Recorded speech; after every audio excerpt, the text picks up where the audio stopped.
जय जगन्नाथ मेरे आपण मान स्वागत कर मोर YouTube channel Shrivas family blog थी।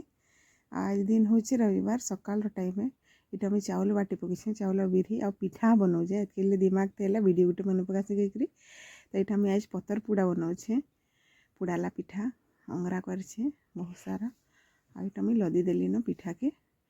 आम सकालू चूल्ही के लिपी थी तो ये भाविली चूल्ही के भी लिपि पकासी यदि पुड़ुछे पिठा तो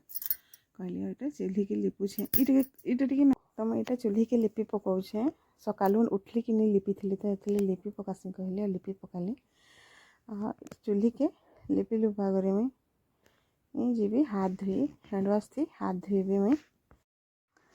तो आमर गाँवटा तो एमती ये चूल्ही के लिपि पकाली आन हाथ धोचे हैंडवाश करुचे हैंडवाश कर सारे तान पिठा के देखबी पिठाटा पुड़ी जाती पुड़ाला पिठा एतकी बढ़िया लगसी कहनी मोर ससुर भी पुड़ाला पिठा के ज़्यादा खाएसन मतलब खड़े खाएसन तो टी ज़्यादा खाएसन आ सो जन तो चकल पिठा कर बोले 2-3टा खाएसन ज़्यादा नहीं खान तो इन्हें मुई चूल्ही के लिपि पकई पूरा आ टमाटर पुड़ई थी आ मोर पिठा रेडी देखी पारे आम चटनी भी बाटी आनली न चा भी है बापल बाड़े